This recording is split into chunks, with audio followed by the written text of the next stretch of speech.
Kumusta mga brad? Sa ngayon nga po palaging sinasabi ng mga tao, the future is here. Kung atin nga din po mapapansin, napaka-high-tech na rin ang mga kagamitan ngayon. Lahat halos convenient na. Kumbaga sa ngayon, easy na lang ang hard. Dati yung panliligaw sa babae, sobrang hard. Pero ngayon kung may cellphone ka, magkakajowa ka na. Easy na lang. Ganon nga din po pagdating sa mga motor. Kung dati nga po hindi pa ganon ka-high-tech yung mga motor, ngayon sobrang high-tech na. Sa sobrang high-tech niya, may built-in rice cooker na rin siya.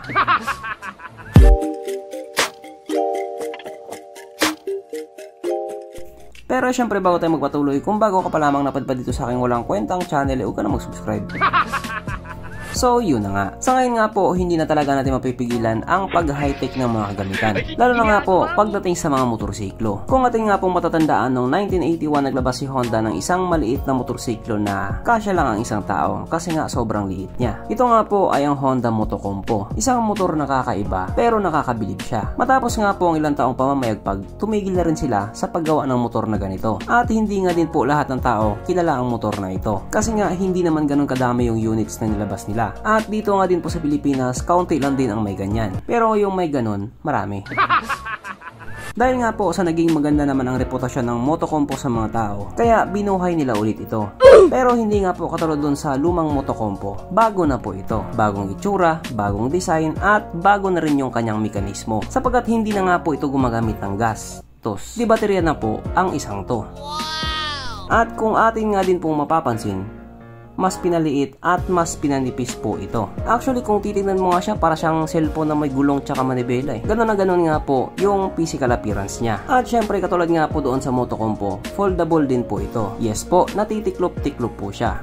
Ayan, tingnan nyo, ayan, ikot-ikot na yan insan. Tapos mabubunot yung kanyang upuan, tapos yan tatagilid. Yan, tapos ipasok dyan sa loob.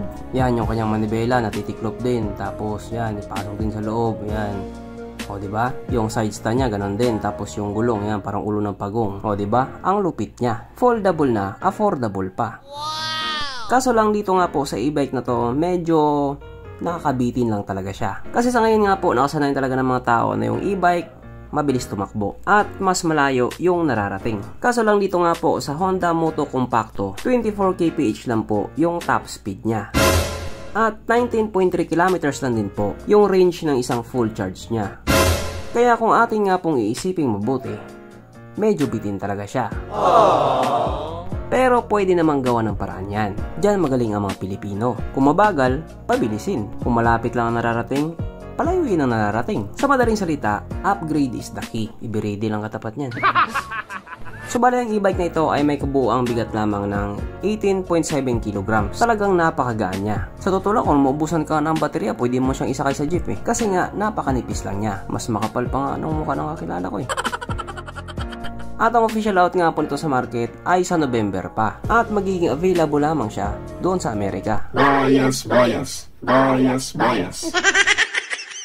Pero malay natin, di ba? Baka maisipan din ni Honda ilabas din sa Pilipinas. At ang e-bike nga po na ito ay may presyong $995 na kung i-convert nga po natin into Philippine peso, ito po ay papatak ng 56,000 pesos. Ano sa tingin nyo mga brad? Mahal o hindi ka mahal? So hanggang dito na lang muna mga brad. Kung may gusto sabihin or gustong idagdag doon sa mga sinabi ko, mag-comment ka na lamang sa baba. Okay, bye.